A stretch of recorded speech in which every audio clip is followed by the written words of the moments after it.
क्या कोई कंपनी इतनी पावरफुल हो सकती है कि वो एक पूरे कंट्री को तबाह कर दे? उसकी जमीन, उसके खेत, उसके पीने का पानी, हर चीज को जहर बना दे, हजारों बल्कि लाखों लोगों को जानबूझकर कैंसर का मरीज बना दे, और फिर वो कंपनी इतनी ताकतवर हो जाए कि अपने खिलाफ उठने वाली हर आवाज को पूरे जोर के साथ कुचल दे, चाहे उसके लिए उसे मिलिट्री ही यूज करनी पड़े। दुनिया की बड़ी बड़ी रॉयल फैमिलीज उस कंपनी की बैक पर हो, और फिर वो कंपनी पैसा और मीडिया प्रोपेगेंडा यूज करके अपने हर गुनाह पर पर्दा डाल दे, क्योंकि जो कुछ उस कंपनी ने किया है अगर वो खुलकर सामने आ जाए तो पूरी दुनिया हिलकर रह जाएगी। लेकिन अब वक्त आ गया है कि इस कहानी को एक्सपोज किया जाए। सच ये है कि आज की वीडियो में हम आपको बताने जा रहे हैं एक ऐसी ही कंपनी की कहानी जिसने अपने फायदे के लिए लाखों इंसानों की जिंदगी दांव पर लगा दी। ये कहानी शुरू होती है 19वीं सदी में। 1833 में लंदन में एक बहुत बड़ा बिजनेसमैन था जिसका नाम था सैमुअल। सैमुअल समुद्री खौल या जिन्हें सी शेल्स भी कहा जाता है, उनकी इंपोर्ट एक्सपोर्ट का काम करता था। 1870 में सैमुअल के मरने के बाद उसका सारा बिजनेस उसके दो बेटों के कंट्रोल में चला गया। बड़े बेटे मार्कस ने लैंप्स में डलने वाले केरोसिन, जिसे मिट्टी का तेल भी कहते हैं, उसे एक्सपोर्ट करने का काम शुरू कर दिया। अब उस जमाने में ये तेल इन शिप्स में ऐसे बैरल्स के थ्रू एक जगह से दूसरी जगह भेजा जाता था, और उससे मसला ये होता था कि ये बैरल्स लीक हो जाते थे और तेल जाया हो जाता था। मार्कस ने इसी प्रॉब्लम को हल करने के लिए ऑयल टैंकर डिजाइन किए ताकि तेल डायरेक्टली सी पोर्ट्स पे खड़े टैंक्स में डाला जा सके। और फिर 1892 में पहली बार मार्कस के बनाए हुए टैंकर्स में ये तेल सुएज कैनाल को क्रॉस करके इधर एशियन मार्केट्स जैसे कि थाईलैंड और इंडोनेशिया तक पहुंचा, जो उस वक्त ब्रिटिश एम्पायर के कंट्रोल में थी। ये पहला मौका था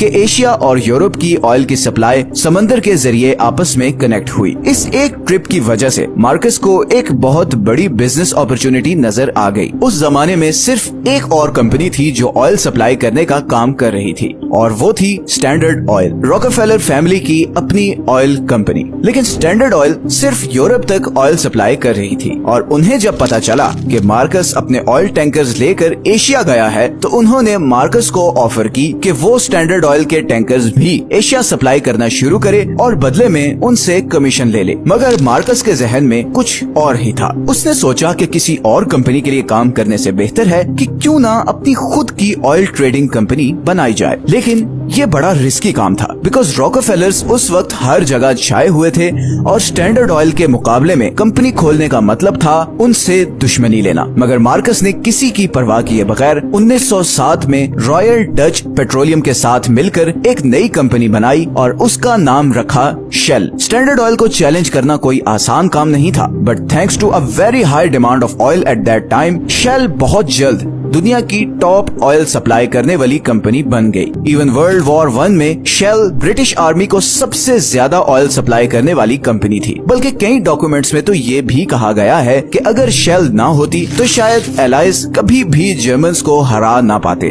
वर्ल्ड वॉर 1 के बाद दो चीजें एस्टैब्लिश हो चुकी थी। एक ये कि ऑयल 20th सेंचुरी का सबसे इम्पोर्टेंट रिसोर्स है, जिसके पास भी ऑयल सप्लाई का कंट्रोल होगा वही दुनिया पे राज करेगा। और दूसरा ये कि शेल अब स्टैंडर्ड ऑयल को बीट करके दुनिया की सबसे बड़ी ऑयल कंपनी बन चुकी थी। लेकिन ऑयल का सबसे बड़ा मसला ये है कि आप अपनी मर्जी से इसकी सप्लाई या प्रोडक्शन बढ़ा नहीं सकते। एक तो ऑयल रिजर्व्स कुछ लिमिटेड कंट्रीज के पास हैं, और दूसरा इसे एक्सट्रैक्ट और रिफाइन करना भी अच्छा खासा महंगा काम है। और फिर जिन कंट्रीज के पास ऑयल के रिजर्व्स हैं, वो बड़ा प्रोटेक्टिव होते हैं अपने नेचुरल रिसोर्सेज को लेकर। इसीलिए मार्कस के माइंड में इसका सोल्यूशन ये आया कि वो कोई ऐसा कंट्री ढूंढे जिसके पास ऑयल के बड़े रिजर्व्स हों। वो कंट्री अच्छा खासा गरीब भी हो और वहाँ पर ठीक ठाक करप्शन भी हो। ये सारी कंडीशंस सिर्फ एक कंट्री पर पूरी होती थी, और वो था अफ्रीका के वेस्ट में लोकेटेड अफ्रीका का सबसे रिसोर्स रिच कंट्री नाइजीरिया। पूरे अफ्रीका के सबसे बड़े ऑयल और नेचुरल गैस के रिजर्व्स नाइजीरिया में हैं। इसी अपॉर्चुनिटी को भांपते हुए शेल ने 1940s में नाइजीरिया में अपनी कंपनी सेटअप कर ली, और फिर नेचुरल खूबसूरती से माला माल ये कंट्री प्रॉफिट के लालच और पावर की हवस की भेंट चढ़ गया। शेल ने नाइजीरियन गवर्नमेंट के साथ पार्टनरशिप कर ली ताकि उनके और बिलियंस ऑफ डॉलर्स के प्रॉफिट के दरमियान कोई ना आए। अब आप चाहे लोगों के पीने का पानी या किसानों के खेतों को जाने वाला पानी जहरीला बनाए, कोई आपको नहीं रोक सकता। किसान खेत जाते हुए डरते थे कि कहीं गलती से उनसे माचिस न जल जाए और सारे खेतों को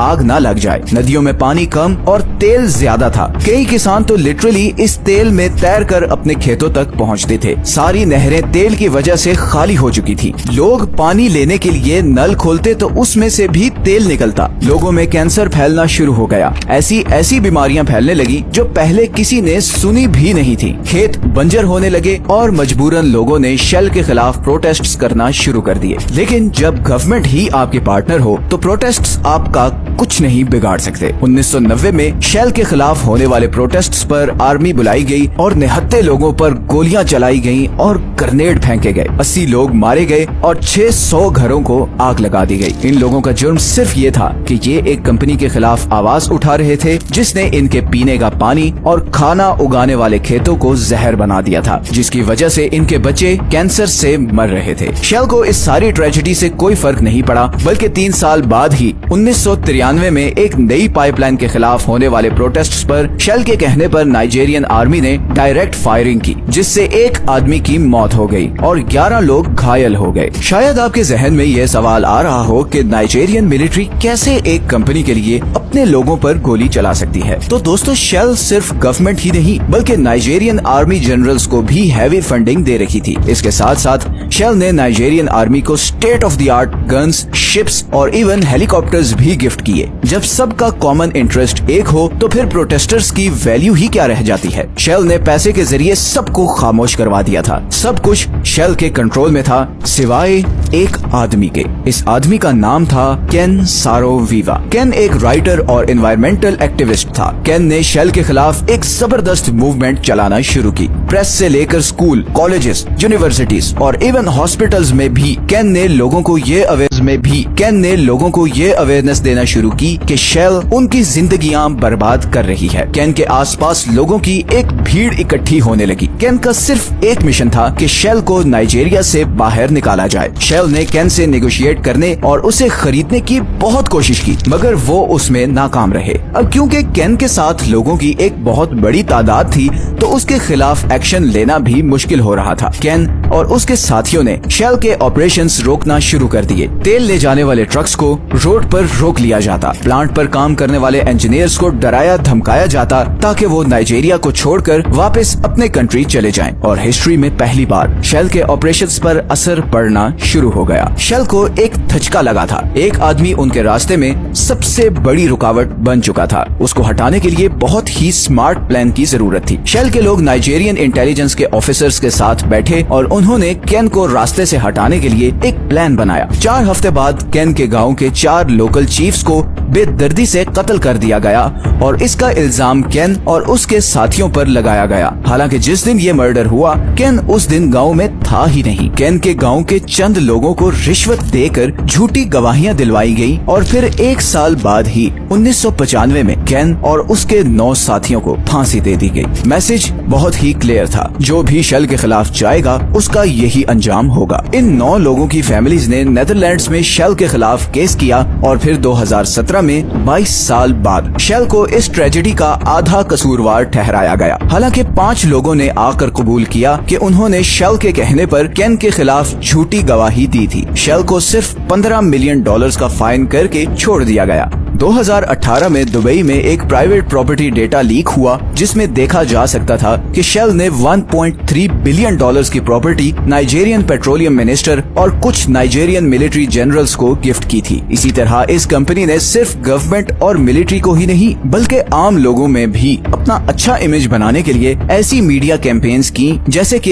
ये एड। इसमें देखा जा सकता है कि शेल अपने आप को एक ऐसी कंपनी के तौर पर पेश कर रहा है जो एनवायरमेंट फ्रेंडली एनर्जी में इन्वेस्ट करता है। इसी तरह दिसंबर 2011 में 40,000 बैरल्स नाइजर रिवर में लीक हो गए और ये दरिया लिटरली काला हो गया। इस दरिया की सारी मछलियां मर गईं, आसपास के खेत तबाह हो गए। लोगों के पास पीने के पानी का एक कतरा नहीं रहा और बदले में शेल ने सिर्फ ये कहा कि ये बैरल्स लीक होना शेल की नहीं बल्कि नाइजेरियन पेट्रोलियम वर्कर्स की गलती है। 2017 में एक स्टडी पब्लिश हुई जिसमें ये इंकशाफ किया गया कि जो माएं नाइजर रिवर के 10 किलोमीटर के रेडियस में रहती थी, उनके छोटे बच्चे के पहले महीने में मरने के चांस 50% हैं और बचने की सूरत में भी फिजिकली और मेंटली डिसेबल्ड होने के चांसेस 40% है। इन सब वाकयात के बाद नाइजेरियंस में शेल के खिलाफ गमो गुस्सा बहुत बढ़ गया, बल्कि अब तो कई ग्रुप्स हथियारों के साथ शेल और नाइजेरियन गवर्नमेंट के खिलाफ लड़ रहे हैं। एक सिविल वॉर की सी सिचुएशन बनी हुई है नाइजेरिया में और उसकी वजह सिर्फ एक कंपनी है। एक कंपनी ने अपनी खुदगर्जी और लालच की वजह से एक पूरे कंट्री को तबाह करके रख दिया है। ये सोचकर ही खौफ आता है कि इंसान पैसे और पावर के लिए किस हद तक गिर जाता है। दूसरे इंसान की जान, माल, किसी चीज की कोई अहमियत नहीं रहती। अभी ऐसे बहुत से राज हैं जिन पर से हमने आगे आने वाली वीडियोस में पर्दा उठाना है। बहुत से ऐसे क्राइम्स हैं और बहुत से ऐसे लोग हैं जिनके जराइम दुनिया के सामने लाने हैं। आपका इस टॉपिक के बारे में क्या ख्याल है? नीचे कमेंट्स में जरूर बताएं। अगर आज की वीडियो आपको अच्छी लगी है तो इसे लाइक और चैनल को सब्सक्राइब जरूर कर दें। मिलते हैं नेक्स्ट वीडियो में एक और इंटरेस्टिंग टॉपिक के साथ। अपना ख्याल रखिएगा। अल्लाह हाफिज।